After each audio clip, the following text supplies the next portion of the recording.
What's up, y'all? I'm Alan Hain, the Lawn Care Nut, and this is episode 21 of Lawns Across America. So welcome back, y'all. This is Independence Day week, and in fact, when I publish this, it will be Thursday, July 4th, Independence Day in the U.S., so let me just say thank you to everyone out there that has served this country to help keep us free, to help keep our independence.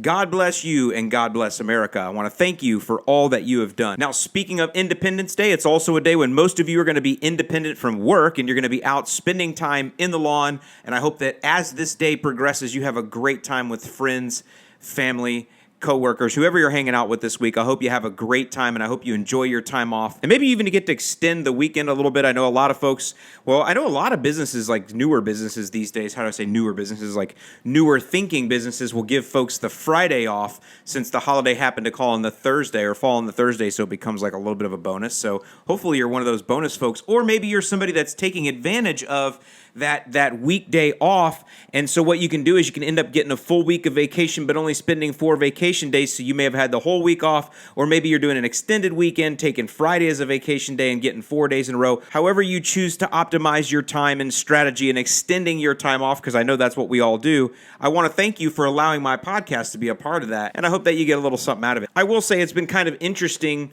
to kind of document the year through this podcast. You know, of course, I've been doing my email now for a while, and the email kind of documents what goes on during the year, as well as my videos are kind of following just what's happening in my lawn, so that's always been a thing. And then I have access to a lot of different platforms and places where I can see what people are talking about and stuff like that, so that's always cool. But documenting in the podcast has been an interesting thing for me because it's made me have to think about lawns in a different way, because I'm not conveying things in only writing, which I do in the email, or in video and audio or sight and sound like I do in the regular YouTube channel.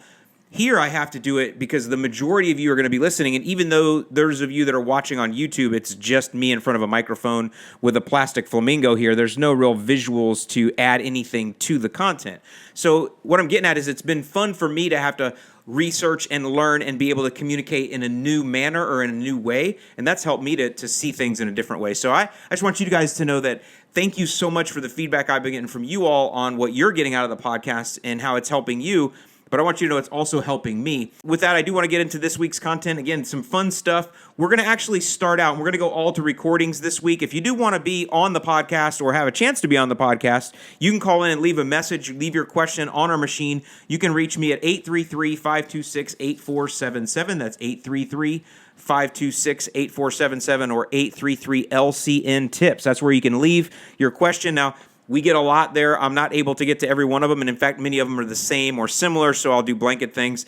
But please do call in if you've got a question, and you're going to see from this week, you guys are getting smarter and smarter and smarter in your questions, which makes my job harder, because usually, if you leave more of a vague question, you give me a lot more rabbit holes to run down, or rabbit trails, not rabbit holes. You give me a lot more rabbit trails to run down, like guessing what might be happening, and that's always fun. But you guys calling in this week, everybody's kind of saying, well, I already tried this, and I already thought about that, and I already went through this. It's like you're preempting me, so don't do that. That's why this podcast is going to be short. It's because the questions this week are so intelligent, they don't leave me any room to bob and weave and to think about strategies or to look at other things. So that's a compliment to you guys that do make it on the podcast this week, as well as I've got an update, and we do have a Lawns Across America, How Lawn Care Has Changed My Life call in this week, or write in. So if you do want to write in on that, we'll go over that in a minute, but you can write in and tell me how lawn care has affected your life in a positive way by sending it. I'd like you to write it. When I say write it, you can type it, but I like the idea of you putting it physically on paper and sending it in. I think that's part of the process. And again, if you're new to the podcast, you'll understand what that segment is about, but you can send that in at 8955 U.S. Highway 301 North, number 206, 8955 U.S. Highway 301 North, number 206, Parrish, Florida, 34219. So that'll be a little bit of a segment a little bit later as well. So with that first one, let's go right out to Iowa City, and let's hear from Nick with a QuackGrass problem. Hey, Alan, this is Nick from Mesa City, Iowa. I absolutely love your podcasts, videos, emails, and the entire lawn care program. Even a few of my buddies, Matt and Brian, we have our own little LCN group, and we're working to dominate 3 neighborhoods using your program. I have a 15,000 square foot sod lawn. I believe it's KBG Ryan fescue. It's about 8 years old, and I have very few weeds at all, but I do have 2 8x8 patches of QuackGrass in the back. It's only kind of single blade spaced out, but it gets to be an eyesore after about 2 days after I mow them. I've heard you address it, and I've done some researching on the extension sites, and it sounds like Roundup or lawn destruction are really the only answers, and I'm not quite ready to do that on my nice turf. It also kind of talks about mowing twice a week using nitrogen, but I've been doing that and it still seems to spread. So my question is what if I start hand pulling it all the time? I know the rhizomes are still going to sprout, but what if I keep pulling it and keep the dense, healthy grass around it? Won't it eventually run out of nutrients, without getting the sun and using energy to keep making new plants? Kind of pull a war of attrition on it. Won't it eventually die out quicker that way? Or do you have any other ideas for getting rid of QuackGrass without really harming the healthy turf around it without going to extremes? Thanks for everything you do. Keep up the domination. Okay, Nick, actually, I was just listening to that recording again. Did you say Bates City? I thought it was Iowa City. Anywhere, somewhere in Iowa. Shout out to you guys. And shout out to Brian and Matt, your friends. You guys are dominating 3 neighborhoods. That right there, my friends, is strategy. Not only is Nick dominating by himself, he has actually brought a crew in, and they are taking over neighborhoods. I love to hear that. That's awesome. But that is kind of cool when you can do lawn care with your buddies, give you something to talk about as you stand in the driveway, watching the sunset, maybe having a cigar and a nice cold beer on a Saturday night. So really cool, dude. All right, let's talk now about QuackGrass. So this is one of those that I haven't had to face too much. My buddy Jake, the lawn kid, he's faced QuackGrass in his lawn there in Northwest Indiana. And actually, I'd given him a strategy last year with it to try to mow it out. And we're going to talk about that a little bit. You heard Nick mention all these different strategies and how he's kind of thinking through them. And Nick, that's exactly what you want to do. You kind of weigh out the strategies. He did another thing that I always recommend, I want to point out, is he went to university extension websites. That really is always the first place you should go to get advice, is university extension websites, because they're typically going to give you the most conservative advice. And when I say the most conservative, it's not going to be about slinging chems first and foremost. They're always going to try to tell you how to do things in another way. And in the case of mowing it out, we're talking about what we call cultural practices. That's what that means. Now, Jake was able to get it, I would say, stem the tide of it in his lawn last year. However, I was watching one of his more recent videos here in the last few days, and I can see it's starting to crop back up, because as Nick is finding here, that lots of mowing is not really a completely effective way to eliminate quackgrass. So let's talk about what quackgrass is, I guess, to start off. And the way I would equate it to, for those of you that are down here in the South, it's like torpedo grass in that it's got really long rhizomes that will creep under the ground and pop up in various places. And in fact, typically it's going to find the thin spots. If you have a thinner area of your lawn, boom, that's what it's going to find. The rhizomes will just creep and creep and creep until they feel like they've got a chance to take hold, and boom, they will pop up. And that is the same thing that torpedo grass does here in the South. And it's very interesting because Matt says he's only got a couple spots, 8x8. I would wonder why. I mean, that doesn't going to affect the strategy we're going to go through here, Matt, but I would just wonder why. Why only in these spots? Was the lawn treated differently during construction in that area? Was it sodded or seeded later than the rest? Was something brought in there? Was something dumped there? Was something left there? Was something not done there? Either way, just something to think about, so that way in the future, as you do battle this, if you can figure out the cause or why it's concentrated in that area, maybe that'll help you to keep it from coming back. But yes, the first thing you do want to try to do, even though it doesn't work 100%, is you want to try to mow it out. And guys, that's what I want you to do with any type of invading problem in your lawn, whether it's broadleaf weeds, problem grasses, whatever it is. When in doubt, try to mow it out. And usually what you're going to want to do, and especially with quackgrass, is you're going to actually want to mow as low and often as you can. So quackgrass is one of those things that, because it runs with rhizomes, and it only pops up in opportune places. Where it does pop up, it's got to get leaves up into the air quick to grab as much sun as it can to recharge. This is one of the things about these types of invaders. You can sometimes use their strength against them, and we'll talk about that in a minute. But the idea being, this is a very quick grower, and that's why people don't like it in their lawns. You know, this time of year, you got this nice dark green, blue, Kentucky bluegrass, maybe some rye in there or fescue. And what will be popping up is this lime green, very fast growing leaves from, or blades or stalks from this quackgrass. And it grows so much faster than your Kentucky bluegrass, so it just waves out. It just waves at you like, ha ha, I see you, ha ha, look at my stupid looking lime green leaves here, ha ha. And a lot of people actually mistake it for crabgrass as well. Now, we can't get into that in a podcast because that would definitely take visuals. But one thing's for sure, if you are seeing what you think is crabgrass this time of year, before you go spraying it, you might want to look and make sure that it's not quackgrass, because the two have to be treated completely differently. That said, you do want to go ahead and try to mow it out, because QuackGrass has that strength of growing super fast because it needs to get leaves up in the air to grab as much sun as it can to refuel, because remember, that's how plants create their own food, through the process of photosynthesis, which basically makes sugars that they send down into the rhizomes or down into the root system. So that way it's recharged down there, so more, so it can spread wider, it can push up more leaves. That's the idea. That's how photosynthesis works. But the way that QuackGrass grows, by its nature of sending out these long rhizomes and popping up in certain places, it's only got a few antennae to stick up or a few spots to stick up. It's got to grab as much sun as it can. So if you cut that off, by the way, those rhizomes and those roots of that, they take a lot of energy. In other words, that machine needs a lot of energy to run on, so it's got to push those leaves up to grow fast. And so what you can do is cut it off by frequent mowing. And I would tell you, if you could, Matt, mow every day. Or Nick, I keep calling you Matt. Matt's your buddy. Oh, well, I can't edit that out. But Matt, Brian, Nick, all you guys, what you want to do is mow it out. Do the best you can. Mow every day if you can for 2 weeks. Just see what you do. Just stunt it. Just weaken it. That's the idea. It's not going to take it out completely, but I bet it will weaken it enough that you may be able to use some other strategies to get ahead of it. So that's the first thing I would say is definitely try to mow it out. And try to mow every day for 2 weeks. Just keep it cut off. Just stunt it. Just zap it.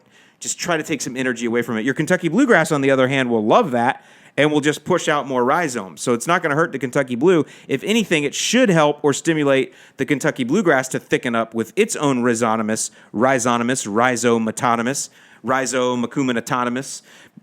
nature in its own self, and try to thicken up and help choke that out as well. So that's the first thing I would do.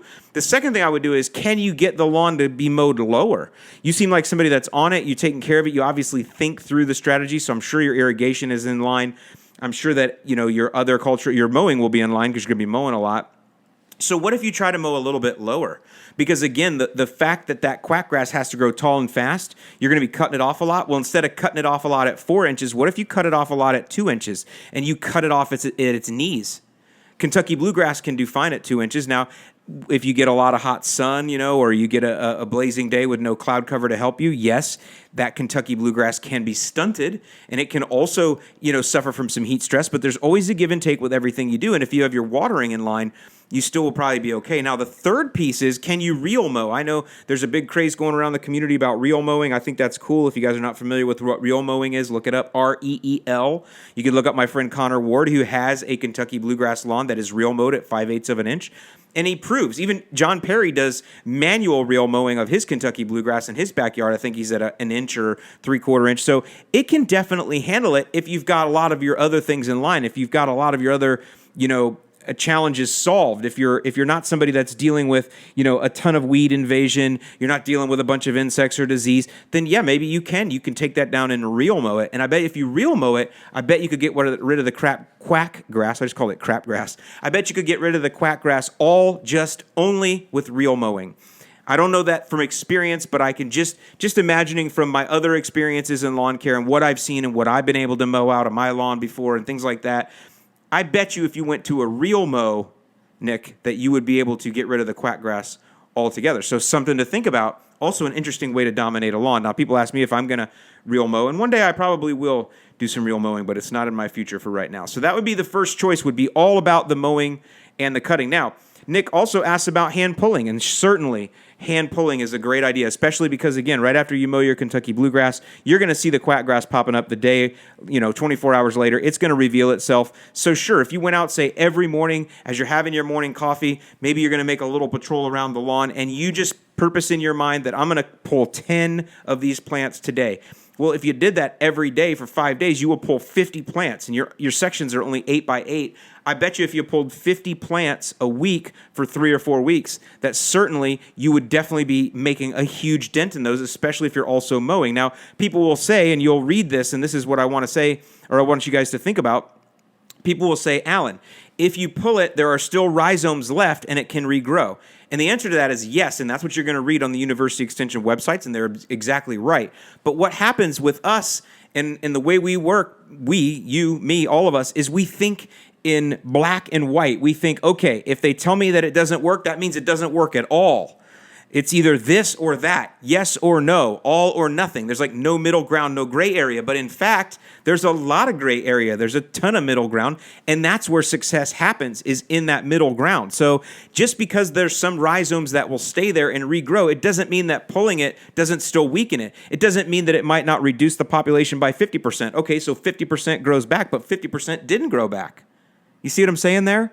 So just because you read on somewhere that, hey, if you pull it, it's going to regrow, it can regrow from rhizomes, it doesn't mean it will 100% of the time. Let me just tell you, if you cause damage to a plant, guess what you did? You caused damage to a plant. It's not good for it. If you chop a plant off, it's not good for it. Now, it is for our turf grass, but that's because we're training it to do a certain thing. The way we cut turf grass is also not good for it when you look at the way that it naturally wants to grow.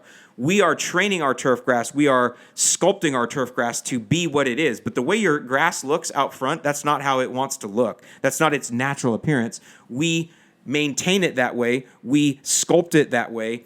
We cut it that way. You know, that's what we do. We trim it. We maintain it to be the way it is, but that's not how it wants to be. Now, these other grasses, like QuackGrass, again, I said, let's use what its strengths are against it, and its strength is that it can come up anywhere and it can grow really fast, but that also means because it can only come up in a few places, if you pull those and you get those leaves off of there, it will burn out because it uses all of its energy trying to find these spots where it can overcome, where it can take over, where it can take advantage, and if you pull those spots, it's already used up all its energy. It's already blown its load. It's out. You can keep it out. So two things together, frequent mowing, low as you can, and hand pulling. And I bet you have a really good strategy right there. And by the way, that's a chemical-free strategy.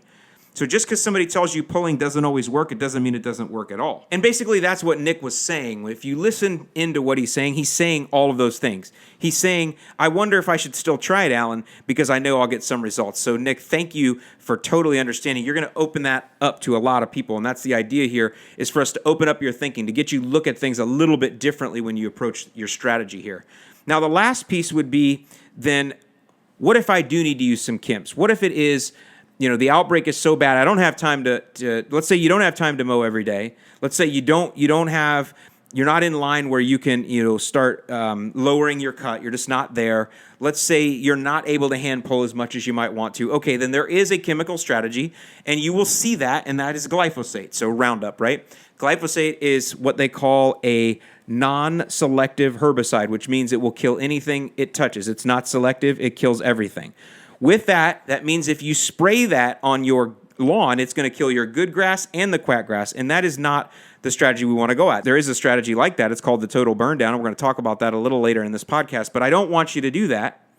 What I would say, if you do want to try some chemical attack, is to get what's called a weed wick. Now, I've never used an actual weed wand, which I think is a brand name. If you go to Grass Daddy's channel, he's got a video or a couple of videos he's done using a weed wick or a weed wand. By the way, he did an April Fool's joke where he told everybody that I bought his channel. I want you guys to know that was an April Fool's joke. I tend to see coming up every once in a while people going, Alan bought Grass Daddy's channel. No, Tim is my friend. I love Tim. He's a great guy up there in the Northeast. He does great videos.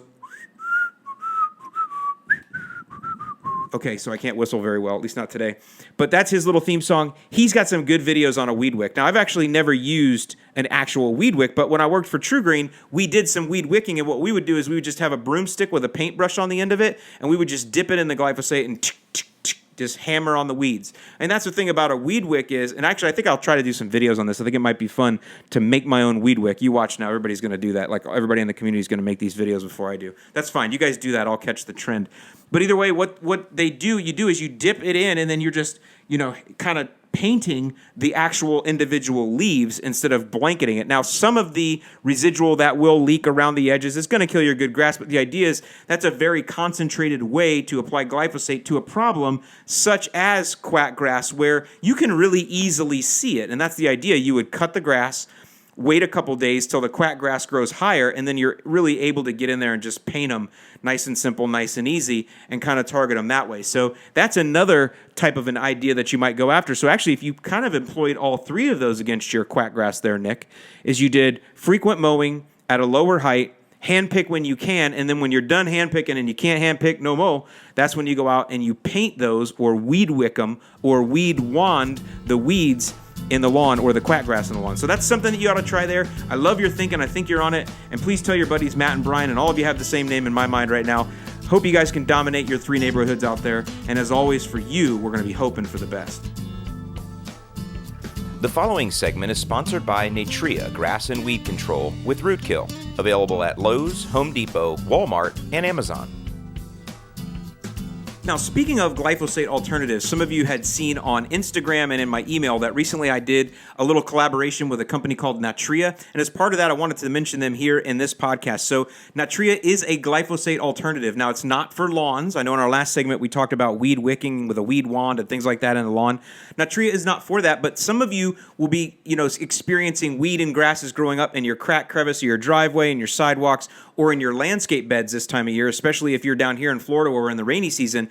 There's weeds growing up almost every day in my landscape beds, and I need something that I can go after them with. Now, as you guys know, in the past, I've used a propane torch, and that's a lot of fun, and it works, but it doesn't kill down to the root. And in fact, pretty much most of the weeds, especially like torpedo grass and some of the more rhizonomous type, things that will grow into my beds, they come back after I burn them down with the weed torch. So when I talked to Natria, I was like, sure, I'll give you guys a try. I started using their non-selective herbicide here. And again, this is a glyphosate alternative, not for lawns. I started spraying that in the beds, and it works great. And in fact, in bright sunlight, I can see weeds die within an hour, which is faster than glyphosate. You can literally watch them kind of melt down to this milky brownish gray color within an hour, and they're dead. And this one does kill down to the root. So it's an alternative to glyphosate. If you're looking for something, you can pick it up in Home Depot, Lowe's, Walmart, even on Amazon. Just look it up. It's Natria Weed and Grass Killer with Root Kill, because yes, it does kill down to the root. So if you're looking for something that's an alternative to glyphosate this season, I highly recommend you give Natria a try. Okay, now this next one is about grass seed. It's funny because we are in the summer now, so what's happening is I'm starting to get questions now where you guys are starting to look towards your fall strategy. I'm getting a lot of questions about grass seed, but this one is actually a question about summer grass seeding. It's an update from Joe from Seattle. So a couple weeks ago, Joe called in and he asked about seeding his lawn. He had said basically that he had seeded his lawn in the spring and that some of it didn't come in like he wanted to, and he was asking, hey, can I go ahead and seed in the summer now, or coming into the summer, can I go ahead and seed? And I said, well, in 90% of the cases, I would say no, do not do grass seed in the spring, and definitely don't do grass seed in the summer. The reason I would recommend not seeding your lawn in the summer is it's too hot. So when the grass grows, it doesn't have a root structure to support itself enough, and if you get a day over 80 or even 85 degrees, boom, it can zorch that new grass seed, or that new grass that's growing, and it can kill it, and it's just kind of a waste of your money. The other reason I don't like you guys to seed in the spring or in the early summer is we have crabgrass and weeds coming in, and we want to be able to spray those. And if you got seed down all the time, well, then you're not going to be able to use those herbicides. So I usually recommend seeding for the fall. However, in Joe's case, he's in Seattle, and their summers rarely get into the 80s, and he has the ability to irrigate. So with that, I said, hey, bro, why don't you go with a seeding first strategy? And that's what I'm kind of calling it, is a seeding first strategy, whereas you're not going with chems. You're not going with all that. In fact, what you're going to do is you're going to thicken your lawn by heavy fert, but also by heavy seeding. I told him basically just throw down, like anytime you want to throw down grass seed, just throw down grass seed year round. Just keep things watered, hope for the best. You're in Seattle, you have some sun coverage or cloud coverage. Keep your watering. Hopefully you get rain, this and that, which I think they do get a lot of rain up there. Idea being, try that. I've never tried it, but it's been one of those things that's been in the back of my head for a while. I'm like, what would happen if all you did was just throw down grass seed to the point where you just choke everything else out because you're throwing in so much grass seed all the time that nothing else can grow in there. I'm obviously exaggerating with it, but Joe actually started trying that, and he's got a little bit of results he wants to report to us, and then he's got a follow-up question. So I will link in the description below. Also, if you're on YouTube, you can find this podcast there, Lawns Across America. If you are on YouTube, I'll link in the description below the original question that Joe asked, so you guys can go back and review that. But with that, let's now go and hear Joe's follow-up question. Hey, Alan. This is Joe from Seattle. I called in a couple weeks ago to talk about my lawn and how you suggested to do a seed first strategy because it had been thinning out. Well, I've been doing that probably for the last 3-4 weeks, and definitely I used a seed mixture with Scott's Patch Master right on top of it. And it looks like those areas are filling in, which is great. And I am starting to notice that there is like a lime green coloring.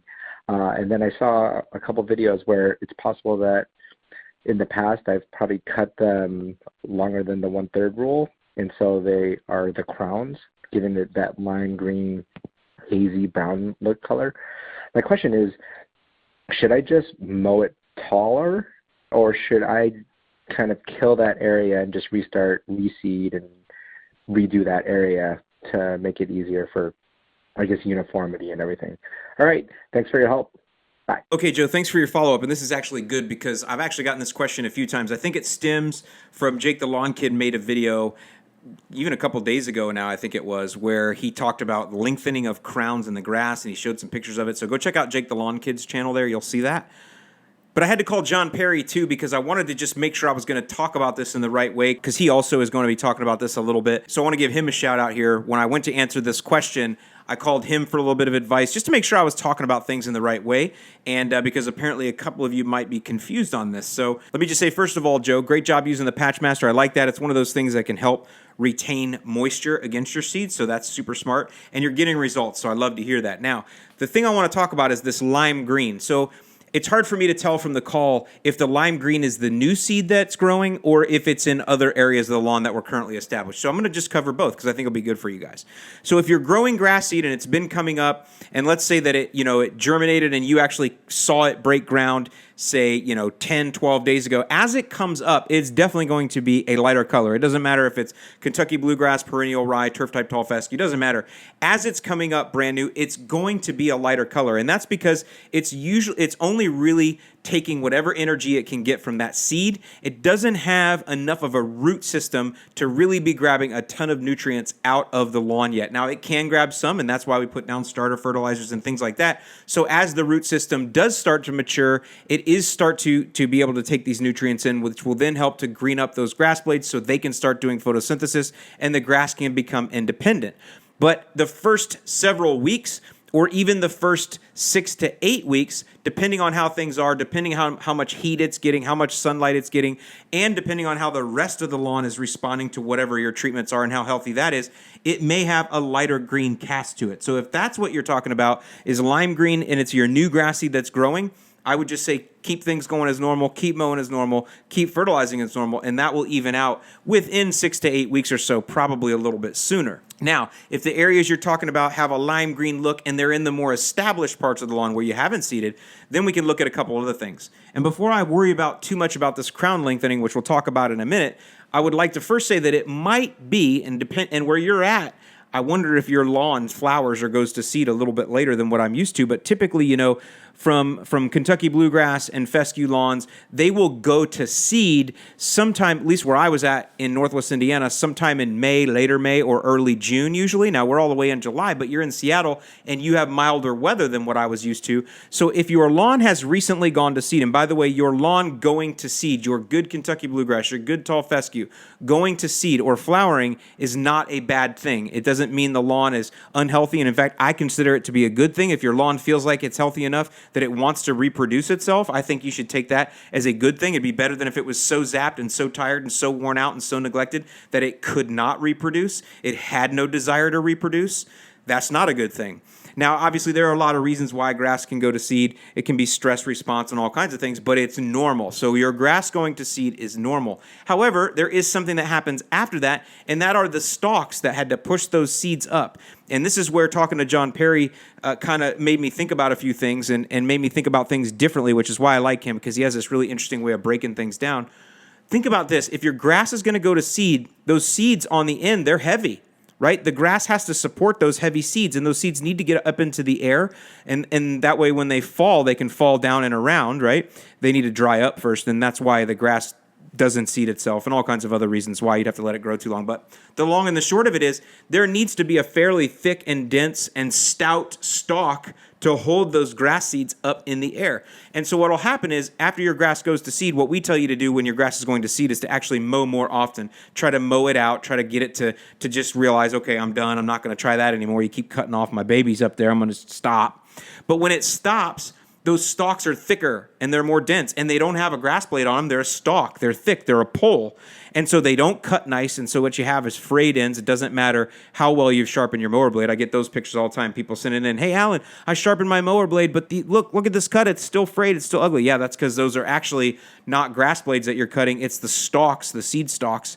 The other thing is because they're more dense, because they're more stout, they don't break down as quick, and they turn yellow. So I'm wondering, actually, if what you're seeing here, Joe, are actually seed stalks in certain areas of the lawn, because you didn't make it seem like your entire lawn was having this problem, only certain spots. So I would go check and see if it's just those seed stalks. Either way, the cure for that is time. Just keep mowing and time, and those seed stalks will break down. They will be replaced with new fresh grass blades, and everything will get back to normal. Now, if it is crown lengthening, and let me talk a little bit about crown lengthening. I'm not necessarily an expert on this in how to describe it. I just know when I see it. So let me tell you when I have seen crown lengthening. But first, I guess let me tell you what the grass crown is. So imagine the top of your head. You know, what's the old nursery rhyme? Jack and Jill went up the hill to fetch a pail of water. Jack fell down and broke his crown, and Jill came tumbling after. Well, what does that mean? It means that Jack fell on his friggin' head. That's what it means. Jack broke his crown. He fell on his head. Your crown is the crown of your head. And I think of the crown as basically your hairline. Now, some of y'all got some interesting shaped crowns because your hairlines have receded. I don't think your crown has receded, but there's probably an analogy there with your grass receding, your grass getting thin, your hair getting thin. I don't know. Stress. Who knows, right? But either way, think of your hair when it was normal. Think of the edge of your hair. That's your crown, is all of that where your hair grows out of. Well, that's the same thing with a grass plant, essentially. The crown is where the grass blades are pushed up out of. And by the way, the crown is really the heart of the plant, as far as I'm concerned. It's the living part of the plant. It's the part that overwinters alive. If you allow your lawn to go summer dormant, it is the crown that has to at least get a half inch of water every 3 to 4 weeks to stay alive, because it will retain enough energy and moisture and whatever else it needs so that when that period of stress, in this case summer dormancy in the summer, relieves itself, it's got that stored energy to push up more grass blades and to push out down more roots and then eventually more rhizomes. So that's the crown. So it literally, maybe it's the brain if I'm using this analogy of the head, but you get what I'm saying. It's a very important part. Now, what will happen though, when you cut your lawn tall, is the same exact thing that we talked about with the stems of those seed stalks, is when you cut your lawn tall, there's a higher, longer blade waving at the top and getting hit with wind and all kinds of things. So the lower parts have to strengthen. They have to be more stout in order to hold those grass blades, Kentucky bluegrass blades or tall fescue blades, to hold them up, to hold them standing up tall. The base there has to be thicker. So the crowns will get thicker. Well, I don't know. And John Perry will correct me if I'm saying this wrong, but you guys are getting it. Right at the base where the grass blade and the crown kind of meet together, that will get more stout and that will get more thick. It will also get taller because the pole will have to be taller to hold that longer flag at the top, especially because you're cutting it long. So that's what can happen. So now, when you come in and you cut too low, instead of cutting only grass blades, what you're cutting is those poles. And those poles are not grass blades. They're poles, and they are lighter green in the same case of that seed stalk, and they don't look good. Now, here's where I've seen this be a problem. And this, I don't think this is you, Joe, but I'm going to use this as an extreme in order to illustrate a point, a visual. I've seen this in lawns. I used to see it a lot, where the lawn was foreclosed. You have to realize when I worked for TruGreen, I worked through that 2008, 2009 crash. And so I saw a lot of foreclosed homes, lots of them. And in fact, we worked with lots of landscapers that had contracts where all they did was mow foreclosed homes and all kinds of things. So that's why I had some experience with this. And I would see some foreclosed homes that only got the lawn mowed once a month. Those lawns, when they were mowed, you would go out and it would look like only a few spindles of really coarse, thick, yellow stalks. You could literally see them, and they would only be 3 inches tall or 2 inches tall, because that's what it was. Almost like they were bush hogged, these lawns. That is lengthened crowns, because these lawns were neglected so much. The grass had grown so much, the crowns had thickened up to try to hold that grass up, but it was too much. And then when they came in, they cut everything off, and all that was left was crowns. That's an extreme. I don't think you're there, Joe. I don't think you're even close to that, my friend.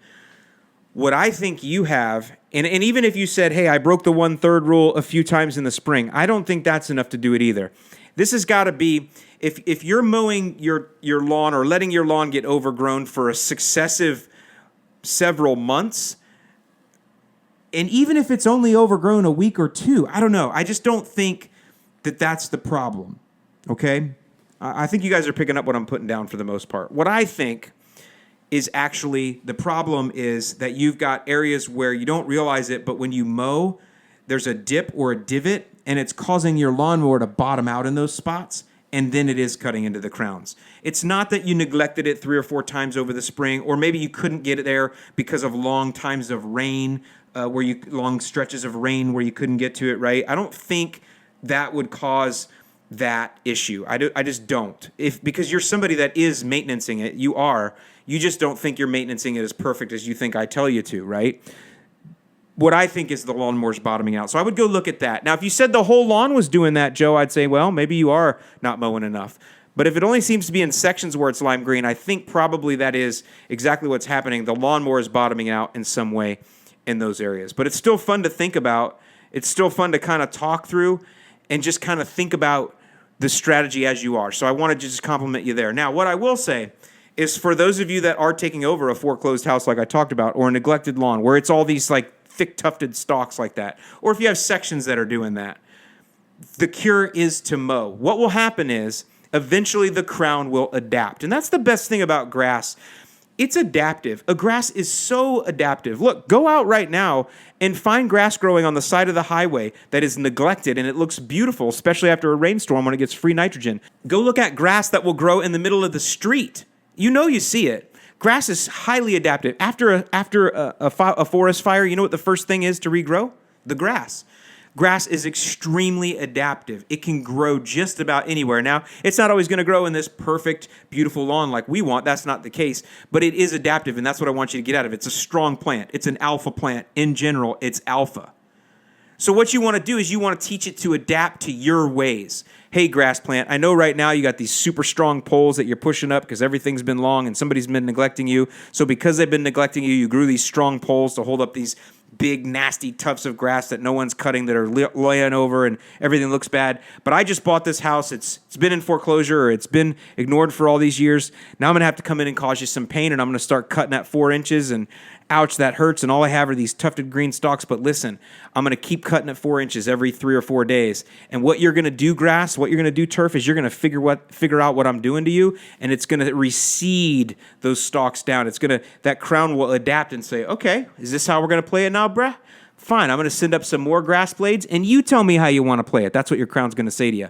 I'm going to send up some new grass blades, and you're the leader now. You're the man now. Nobody lived in this house anymore, so I had to take over. I had to take over this lawn and grow these big, fat, nasty, tufted stalks. But you're here, Mr. Homeowner, now. Welcome to the party, pal. You tell me how it's going to go. I'll follow your lead from now. And what you do is you just mow. You just establish the cultural practice to mow at 3.5 or 4 inches or whatever your chosen height is, and you do that every single 3 or 4 days. And in several weeks, it will adapt, and it will come back, and your lawn will be looking good. And by the way, for those of you with Bermuda grass, same thing. You guys ever seen leggy Bermuda? See, Bermuda grass should be cut low. Bermuda grass really should be cut with a real mower. That is the optimal way to cut Bermuda grass, but it is not something that is practical for 99% of us because it is a high-maintenance grass when you do it that way. You can make Bermuda lower maintenance by cutting it a little bit higher, and the way you do that, I would say you cut it at around 1 to 1.5 inches. Now, it could definitely stand to be even lower than that, but most of your rotary mowers are not going to do well below 1 inch, as well as most of your lawns are not flat enough. We'll talk about a flat lawn a little bit later here, but most of your lawns are not flat enough to mow below 1 inch anyway. You will bottom out, as we were talking about here with Joe. So with that, though, if you have Bermuda that gets leggy, the reason it gets leggy is because you let it grow really long, and so what it does is it throws all of its little leaf blades up in the top, and below it, those are thick brown stalks that don't have any leaves on them that are there to support that top growth. And then you come in, let's say you've been mowing your Bermuda at 3 or 4 inches, which a lot of people do,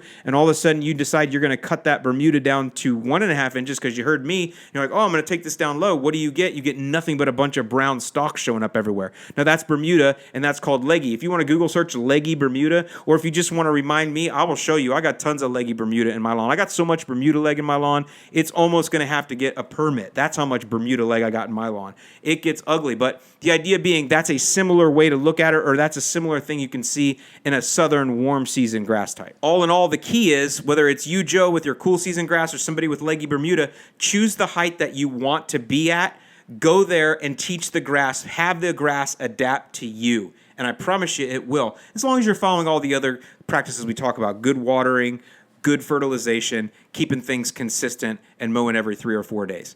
That's how you do it. And Joe, thanks for calling back in and give us that update. I'm really glad that you're getting some results out there. Please keep telling me how the seeding first strategy works. I think it's really cool. I think it's fun, and I think it's something some other people should try. And as always, Joe, we're going to hope for the best, my friend. All right, next, let's go to our Lawn Care Changes Lives. What's your story? And that's what we're calling this segment. If you guys are not familiar with it, I kind of related it back to Casey Kasem and the American Top 40, and he used to do the long distance dedication, and people would write in and tell him a story about a lost love or something in their life that had affected them, and they'd ask to have a song that would be played that would be something that would make them think of the triumph that they had over this challenge or problem or, whatever it was. And I kind of related that to this, and I said, hey, how in lawns across America, how has lawn care done something positive in your life or somebody you know? How have you or them been positively affected by your work or their work in the lawn?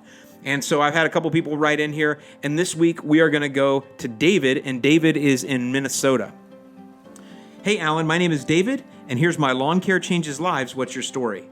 There's a scene in the cartoon King of the Hill where Hank Hill is sniffing grass clippings after he just mowed a yard. He says, "Why would anyone do drugs when they could just mow a lawn?" This has been my experience. I have never been tempted with drugs, but as a young adult, I gradually fell into alcoholism. My drinking career came close to ruining my marriage, my relationship with my kids, and my career. For the last 3 years, I have been on the road to recovery, but I was constantly feeling tempted to drink again. I have been praying to God and asked Him to take away the desire I have for drinking. Even though I was sober, the desire to drink was tearing me apart. Last summer, I started watching your videos on YouTube because my family moved to rural Minnesota and we live on a third of an acre. The grass was neglected for years, and there were more weeds than grass. This included large sections of sandburrs, which my kids learned to despise. The seeds of the sandburrs would stick to their clothes and get in their shoes. I spent most of last summer in the lawn pulling and removing the weeds and began reseeding and establishing the lawn.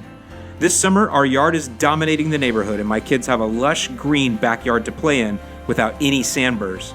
The best part about being in the lawn is that for the first time in over a decade, I have lost the desire to drink. This is partly due to the fact that when I drink heavily, I can't spend much time doing yard work or enjoy my kids playing in it. Some friends of ours have now moved a few houses down, and they have asked me to help them with their yard. Their house was a foreclosure and has been an eyesore of the neighborhood for years.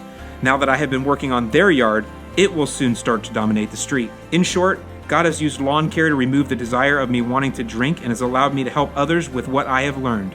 Now my kids get to play on a soft and lush backyard while I get to sit on my patio furniture and listen to podcasts like this one. I still have things to work on myself, but lawn care has been therapeutic in motivating me to be sober, active, and to spend time with my kids. Thank you for everything you do, David. I don't really have anything to add to that one, guys. It speaks for itself.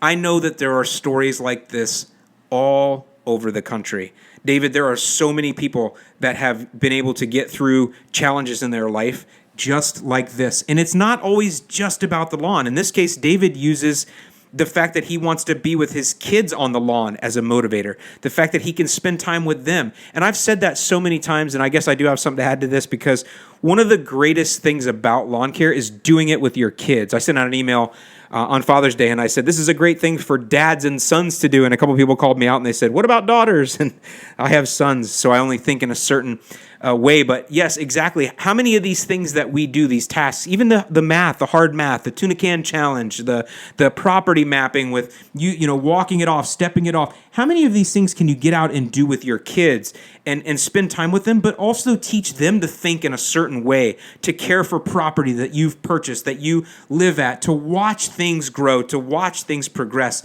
And how does that build your relationship with them? I think it's incredible, actually. I think it's awesome. And that is exactly what Dave says when he says that he doesn't like to drink anymore because then he can't spend time in his lawn with his kids because it slows him down. Brother, I know exactly what that's like. So 100%, my friend. God bless you for writing in. God bless you for helping other people with that story. And I hope that this Independence Day that you guys will enjoy being out on the lawn together as a family and reaping the rewards of your hard work. All right, next we're going to go out to the southwest suburbs of Chicago over by Homer Glen, Illinois, over west of Will Cook Road over by there. And we're going to talk to Brian. Hey, Alan. Loving the podcast. I'm Brian from Homer Glen, Illinois, and I have a cool season mix. The reason I'm calling is because I'm going on vacation at the end of the month for about 10 days. I religiously cut probably every 3 to 4 days, so kind of stressed out about letting it go so long. So what would be my best plan of action? Obviously, if I wait, I'll break the third row. Do I let it go and possibly double cut a day or two when I get back? Do I maybe cut it a notch shorter before I even leave? Thought about maybe I hire a lawn service. I have a neighbor do it, but I'm super anal on how I cut it. So that's probably not going to be an option, and I'm afraid they're going to butcher it. So, and the other last thing I thought about was growth regulators or inhibitors.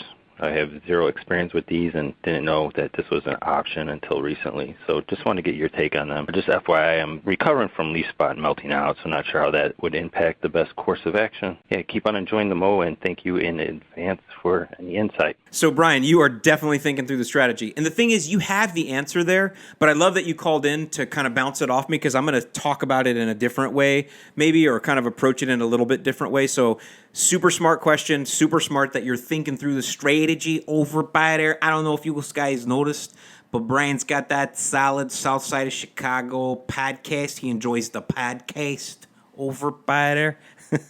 Love it, Brian. All right, let's talk through it, man. I love this. By the way, I hope you have a great time on your vacation. Don't stress about your grass over by there. All right. So he's got it down. He's got his, everything going. He's cutting every 3 to 4 days, and he's got a cool season mix. And Brian definitely follows the strategies that I talk about because he did include that he's recovering from leaf spot melting out. If that's something that you're thinking about or talking about or you've worried about lawn diseases, check out last week's podcast. I go through quite a few of the common ones. We talk through the strategy, got a lot of good feedback on that. I think that one's helping a lot of folks. So thank you, Brian, for also including that little bit of piece of information. So the first thing we're going to talk about through here, and this is going to be good for a lot of you guys because a lot of you are going to be going on vacation. You're like, man, what do I do? If I'm going to be gone for an extended vacation, especially like a 10-day one over by there. So the first thing what we want to do is the first thing is the good news is we have a month to prepare. So because we're at the beginning of July, he's going at the end of July. So we have a month to prepare, and that's the important part. And the first thing I'm going to tell you is no more nitrogen fertilizer. So nitrogen makes the grass grow. In fact, I just thought of something. Is it the Marines that say blood makes the grass grow? I don't know. Is that? Boy, I don't sound like a tough Marine when I say it that way, right? I'm Air Force, so I don't talk like that. But I wonder if we should say that nitrogen makes the grass grow. Maybe one of you guys will make a T-shirt or something about that. But either way, no more nitrogen. And that's good because if you're recovering from leaf spot, we also don't want to put more nitrogen down. That is a grass disease that gets into the crown and the root. And when you have a weakened crown and weakened root, you don't want to push the grass with nitrogen. What you want to do is support it and let it recover. So definitely no more nitrogen fert because you're going on vacation and because you have the leaf spot in there. Now, the other thing I'll say is with growth regulators, no, that's not my thing. I'm not against it. It's just not anything I've ever messed with. And I definitely don't think that growth regulators or growth inhibitors should be used in a one-off, because you're going on vacation. I think growth inhibitors and growth regulators really are more for people that mow their lawn really, really short. And when you mow your lawn short, highly maintained lawn like that, you almost have to mow it every day. So you use a growth inhibitor, so maybe you don't have to quite mow it every single day. I also think it affects the growth habit of the grass. Maybe it makes the grass blades a little bit shorter in certain types of scenarios. Again, not something I've dealt with a lot. But never is it my first idea to throw a chemical at something, especially when it's a one-off like this. So I would say no on the growth inhibitors. However, I will say if you've been treating your leaf spot, and I don't know if you're saying it's recovering because it's completely done or if it's recovering because you just started working on it, but if you are applying fungicides, that will actually act as a natural growth inhibitor. That's what a fungicide does by its mode of action. It's a growth inhibitor, and it will also stunt the grass. Now, it may, and I say stunt, not even in a way that's always visual, but it will definitely slow it down. Now, if you spray your fungicide over 85 degrees, especially if you're using like a propiconazole and it's a liquid, you will definitely see some stunting, possibly even some discoloration. Again, not a reason to use a fungicide. We don't use fungicides and growth inhibitors, but there is a side effect that could be a positive for you because you're treating your disease. So that's just something to think about and something that I wanted to ferret out there with you. You may get a little bit of growth inhibition just from using those fungicides. Now, third, let's talk about watering. What you're going to want to do here is you're going to want to lean out the lawn. I want you to think about this like a wrestler cutting weight. What they do is they drink as little water as possible to lean out just before their weigh-in. Now, after the weigh-in, they'll go, they do whatever they got to do. I'm not a fighter, but they'll rehydrate. But they don't look bad. Now, they're probably not doing real well on the inside when they cut weight and they don't drink a lot of water, but they look okay. And I want you to kind of think about this with your Kentucky bluegrass or your whatever you have, cool season mix here. How lean can you get it on water? Work hard to lean it out as much as you can. So like right now, I don't know what your temperatures are up over by there at Homer Glen. I think you guys are actually going through a heat wave. So if you've had to actually mow or water, a half inch every other day, try your best to get that down to a half inch every 3 days and every 4 days and every 5 days. Do what you can to lean it out. Even let it start to check out a little bit and go a little bit steel gray blue. If it does that, it's okay. Let it go a little longer than you normally would before you relieve it with water. Really start to wean it down. Pretend it's going to cut weight. It's got to cut weight to get down to that weigh-in, and that weigh-in is the day before you go on vacation. You got it as lean as you can, right? And then just before you go on vacation, give it a final watering, and then hope for the best as it goes through its fight. And then when you come back after the round is over, you can help, bring it back. You can be the cut man or whatever you got to be. Wow, that was a pretty good analogy. I like that one. Now, Brian, the reason that we want to lean it out on the water is because that will slow it down also. If you're not watering it heavily, it's gonna kind of chill. It's gonna slow down. It's gonna slow its systems down. I'm not telling you let it go summer dormant because I know that's not an option for you because you're not even willing to have a neighbor mow the lawn, which I totally understand. So I don't think you're gonna let it go summer dormant. But the idea of leaning it out on the water is just to slow it down, to tell it, hey, slow down. You got enough. You can stay green. You can look good, but you don't need to grow fast. So that's the third thing I do is I would slow down the watering. Now, the next thing I would do is I would look at my lawnmower and I would understand what the top setting is. I'm going to assume you have a regular homeowner type lawnmower and the top setting is going to be 4 inches. Probably if you listen to what I say or you go by my rules, or not my rules, but my guides, you're going to be mowing at 4 inches. Now, obviously, you guys know that listen to the podcast. I've been telling you, those of you that have the opportunity to mow lower, go ahead, mow your Kentucky bluegrass at 2.5 inches. Do it. Have fun. Flex a little bit. Maybe you like the lower cut look. But I'm just going to assume that the majority of folks that listen to this podcast, and Brian, that you are mowing at 4 inches, and that's the top setting on your mower. So I would say that we're a month out. While you're doing these other things, I would also start taking the lawn down at least 2 notches. So that'll bring you probably down to 3 inches. I'm guessing here that your top setting's 4, your second notch down is 3.5, your second notch down is 3.5, and the third notch down is 3. You get what I'm saying? Take it 2 notches down over by there. Give yourself some wiggle room. Do that slowly over the next month, so that way you have 2 notches when you get back to go up. And that's the fourth thing, or the final thing, maybe it's the fifth thing, is when you actually get back, raise the mower blade all the way at the top. Knowing that the day before you left, you cut at 3 inches, now you can cut at 4 inches. Now, I don't know how much your lawn will have grown at this time. It's been 10 days. If you got a lot of rain and a lot of lightning, that may have worked against you. Who knows? But let's say that the lawn is at 6 or 6.5 inches. I don't think it would grow much more than that with these strategies. It shouldn't. And you were at 3, so it's doubled. Let's say it's doubled to 6. Well, you're not going to take it back down to 3. You're going to take it to 4 because you hedged your bets. You hedged what you had ahead by going a little bit lower ahead of time. So you're going to go ahead and do a double cut the first day back at 4. I would wait 2 days and I would do another double cut at 4. I would wait 2 days and do another double cut at 4. And maybe you just leave it there, or maybe you do decide to take it back down to that 3-inch mark. But the idea is that you hedged a little bit and you did the best you could because your mower won't go any higher than 4 inches. So there's going to be some pain, and that's really the last little piece of it is it's okay to cause your lawn some pain. It may look a little bit bad for a little bit of time, but it will come back. It will recover because, as I say, grass is super resilient. Now, you got a lot of other things working against you here. You got the middle of summer heat, as well as you have some recovery from disease, but that's just one of those things. That's just what we have to work through. These are the best practices that you can go for, and that's why I always tell you guys to hope for the best. Control the controllables. Control what's in your purview. Do what you can. Follow the strategy the best that you know how, using not only what I tell you, what you can learn, what you know from your own experience. And as always, when it comes to the end, we have to hope for the best. All right, now we're going to go all the way out west to Sandy, Utah. Let's hear about Cameron and some clumping tall fescue. Hey, Alan Hain, it's Cameron Wilson. I'm from Sandy, Utah. So I've kind of got a quick question for you. So I kind of talked with Connor Ward. I was at Bear Lake, Utah last weekend, and he told me that if I plan to kill off my lawn, best weekend to do it would be have the seed down August 10th. And so I've really been thinking about that. But I also heard you say you don't know if killing off the whole lawn is going to be the best option. So I kind of want to hear your opinion. So the reason for wanting to kill it off is I've got a lot of clumping fescue. I bought this house about 2 years ago, and it was never taken care of. I actually had a neighbor tell me that their house hasn't looked this good in about 30 years. She's lived there 37. So it's been neglected for a lot of years, and those fescue clumps has really expanded, and they're just big clumps in the middle of my. It's a mix of rye and Kentucky bluegrass. So my first option would be just try to scar it up and dethatch and do a split seed. Do that about August 10th. My next option would be kill it off completely and then start over with seeding.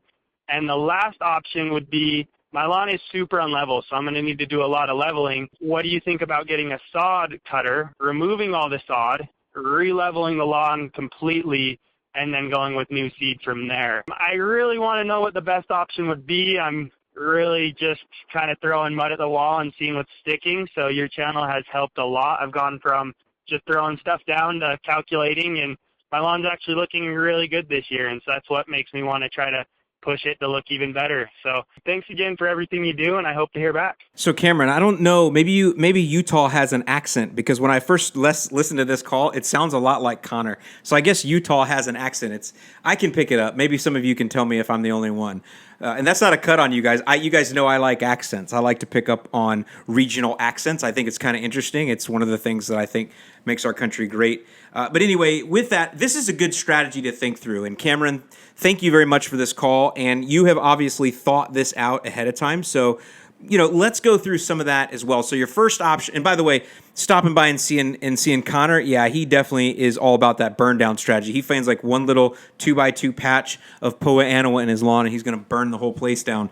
But, and that's fine. I don't want to be the anti-burn down your lawn guy, even though I'm kind of talking that way recently. But I just want us to always think before we do that. I want us to think through the strategy, which is exactly what Cameron's doing, throwing that mud up against the wall and seeing what sticks. So, Cameron, here's what's going to stick with me. I'm going to give you a completely different not a completely different option. I'm going to give you something you hadn't thought about, and I'm going to tell you why. And then, just like it's been happening, I want you to call back in once you decide what you're going to do and let me know. So I'm going to narrow this one down pretty quick. And the one thing that I keyed on that you said, Cameron, is that you have to level your lawn, that you've got major areas that are unlevel. Now, I want to just say one thing here. Lawns don't need to be level. Lawns actually need to be flat. And they don't actually need to be flat. They actually need to be consistently sloped. And when I say that, they need to be consistently sloped away from your house. If your lawn was actually dead set level, you could possibly have water get back into your house when it rains. So what you want is the grass to the lawn or the turf or really the grade. You want the grade to slope consistently away from your house. And so I want you to think more flat, not level. Now, you probably don't want it exactly flat either. It will be a consistent slope that leads away from your house. And when I say that, you need to be able to mow it without scalping anything. Now, if you're going to mow with a real mower at 5/8 inch, you can't have as steep of a consistent slope or hilly as you could if you're mowing with a rotary mower at 4 inches. In other words, the rotary mower at 4 inches has a lot more forgiveness in how flat the lawn is as opposed to when you're real mowing. So that's the thing you want to think about. Now, because you went and saw Connor out there, I'm assuming you're probably going to start real mowing, which is cool. You just need to think about that when it comes to it. You definitely don't want level. You want as flat as you can, but definitely keep that thing graded away from your house. However, that changes the strategy completely, because if you have existing turf there and you have major bumps, ruts, low spots, whatever you want to call it, if you need to do that, then you're going to have to start over. You're going to have to burn down and start over. You can't do a major leveling and correct fescue clump problem, especially if it's a neglected one like this where it's really bad. You can't fix both of those with some existing stuff there. You got to get rid of all of it. So the answer is to scrape everything off. And I don't even recommend that you use a sod cutter. I recommend you use a bobcat. I recommend you come in with a bobcat, scrape everything off, get a box blade, and regrade. Put a fresh finish grade on that lawn. This is your opportunity to go ahead and start over and do it right from the very beginning. So go ahead. And by the way, when you do this, you don't need to use any glyphosate here. You can just come in with the bobcat, scrape it off, get the box blade, get a nice, fresh finish grade on there, hand rake out the rest, and then you're good to go. Now, before I tell you what to do from there, I want to talk about why I don't recommend this burning down all the time with glyphosate. The reason I don't recommend burning down the lawn is because when you kill all the green and living things in the lawn, you upset the balance in the soil. Because believe it or not, the roots in the soil, whether it's weeds or whether it's turf grass, have a synergistic or a symbiotic relationship with organisms in the soil. And when you kill those roots, you're taking away a very important, vital part of the soil. The other thing that you're doing then is you're killing those organisms, not just with the glyphosate itself, which, I mean, I don't necessarily know how many microbes or fungi or earthworms are killed with glyphosate. I don't know that, and that's not what I'm saying. But I do know that when there's no more plant material there and the sun is baking down on that soil straight, that's going to kill soil organisms. It's going to heat them up too much. The one thing that plants in a lawn do, whether it's grass or weeds, is they shade it, they keep things cool, they also retain moisture, and so all the moisture will get sucked out, and that's going to kill organisms in the soil. So burning down a lawn does that. It harms the balance that's in the soil. Now, maybe you don't like the balance that's there. Maybe that's why you do have certain weeds. That's why certain things have taken over. You don't like the balance that's there. Well, you can change the balance, but it's hard to bring things back to life. Does that make sense? So that's what burning down does, is it destroys the soil. And that means that not only do you have to grow new grass there, you also have to hope that the microbe populations come back, which they will. I don't want you to think they won't. It's not doom and gloom, but it's just another thing that has to happen. Now, the other thing that can happen then when you open the soil up like that, when you kill all the green stuff off and you allow the soil to dry out, also what happens is if you get a rain, it may allow the rain to get deeper, the water to move deeper.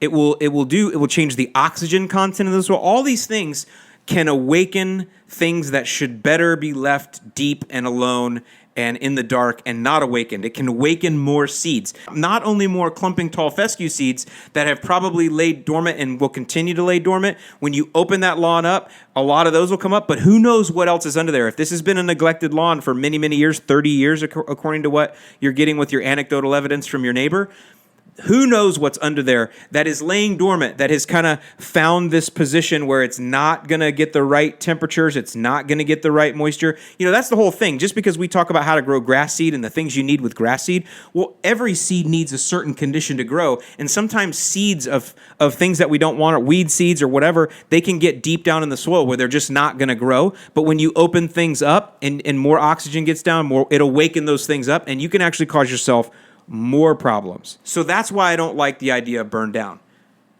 But back to you, Cameron, like I said earlier, you're going to have to burn down. Actually, not burn down. You're going to have to start over. So you're going to have to scrape everything up and regrade. And that also can awaken things from the deep. So I just wanted to go through that real quick and say that for those of you considering burning down your lawn that don't have to do a complete regrade like Cameron does, please reconsider the burning down of the lawn. But going back to Cameron's question, he's going to have to start over. I recommend that you use that box blade. Like I said, you get that new grade on there. Now, because you will be wakening things up, though, in that case, physically, because you're going to be doing a lot of physical activity up there, I recommend that you don't do seeding and that you sod. Now, the reason that I'm going to recommend sod is because sod has the ability to blot out the sun. So you got to go in and regrade and stir all this stuff up and redo it. But the one thing that all of that stuff needs in order to regrow, or those seeds that you may have waken up to grow, is they need sunlight. And if you put down sod immediately, you're blotting the sun out. Whereas when you burn the lawn down with glyphosate and then you put seed in there and you water a lot, the lawn is still wide open. Everything is still wide open for a long time, and the sun can still penetrate way down deep, and those uglies can come up. But if you sod on top, you're blotting out the sun, and that is one of the big reasons you sod. You're also going to have a nice dense turf mat right there, which can immediately help compete with anything that does happen to try and germinate. The third reason I like sod here is that sod does come with some soil already as a part of it. It's not a lot, but there's some soil there, and that soil contains good microbes from the farm that you bought it from. And most sod guys that I've talked to, most growers, are real soil scientists. You want to talk about somebody that knows how to use humic acid and microbes and bugs in a jug, and most of them have their own kind of super secret sauce mix that they use in their fields to make sure they get optimum growth. Because, by the way, if there's anybody that knows how to grow turf of whatever kind it is, it's sod growers. So when you buy that sod from that sod farm, you're getting some of that goodness, some of that secret sauce that they have included to make that sod so healthy, and that's going to go into your lawn, and that's going to help any microbes that are there to continue to expand and grow. Because again, you did not have the lawn opened up for the long time. And this is the last piece of it. When you do this strategy with the Bobcat, the lawn is actually not opened up for very long, maybe a day, because you're coming in, scraping, regrading, and sodding. So you don't have a lot of time for all of these things that I talked about previously to kind of come to fruition. Boy, I got to say a shout out to Ben the Lawn Guardian. He breaks up these podcasts for me. This segment is going to be impossible for him to break up into small segments. So either way, he'll figure it out. But that's what I recommend for you, Cameron, is you spend that extra money. Now, a lot of people will ask, Alan, sod, isn't that expensive? Yes, sod can be expensive, in a way, shape, or fashion. So let's talk through it. Let's just think through the cost of sod here real quick. Now, sod is I don't know what the price is across the country, varied by grass types, varied where you live, how far you're away from sod farms. I mean, I have sod farms within a 10-minute drive of me. So, and this is warm season turf down here. I think the number one crop in Florida is actually sod. I think it used to be citrus, but I think it's sod now. We have a lot of cattle here, too. That's not a crop, but definitely sod, I think, is definitely in the top 2 or 3 crops grown in Florida. So because of that, sod prices here might be cheaper than up north. But for me, I can get high-quality St. Augustine grass for $350 per pallet delivered, and each pallet will cover 400 square feet. So let's do a little bit of math there. If you have a 5,000 square foot lawn, Cameron, then that means that you would need 12 and a half pallets to cover that. However, you want to order, 25 to 30% more for cuts and mistakes, assuming you don't have a perfect square or rectangle out there. So let's say you need to order 15 pallets of sod at $350 each delivered. That's going to cost you $5,250. Now, is that expensive? Yes, $5,000 is a big nut. However, let's weigh it out. Is $5,000 to do it right now, to have instant lawn that blots out the sun and only leaves your lawn open for a matter of hours rather than weeks on end, like burning down with glyphosate and seeding? Is it worth it to stop the future problems that you could have because of the burn down and seed and the lawn being opened all these weeks? Is it worth it to pay more now to suffer less later? That is what you want to kind of way out there. Now, is it a guarantee that if you sod, you're not going to get weeds, you're not going to have clumping tall fescue come back? No, it's not a guarantee, but I can tell you that for sure, blotting out the sun and not keeping the lawn open for that long amount of time is going to reduce the amount that does come back. And what does, hopefully, you can stay on top of it and you can hand pull it much, much sooner because you're not going to let it go neglected for 30 years. So with that, I'm going to end this week right there. I want to thank everyone that's been calling in and leaving their comments and questions, and those of you that have been doing follow-ups for me. It's been really fun to kind of see how things go. It really develops a story. I love that part of it. Thank you very much for all of you who support me. I want to thank you, and hopefully you have a wonderful Independence Day, July 4th. I hope that your fireworks display is glorious, and that if you do your own fireworks display at your house, that you dominate your neighborhood that way, because I know for sure in Northwest Indiana, there's a lot of that going on because you got legal fireworks there. But whatever you do that way, stay safe. I'm Alan Hain, the Lawn Care Nut. Thanks for listening, and I'll see you in the lawn.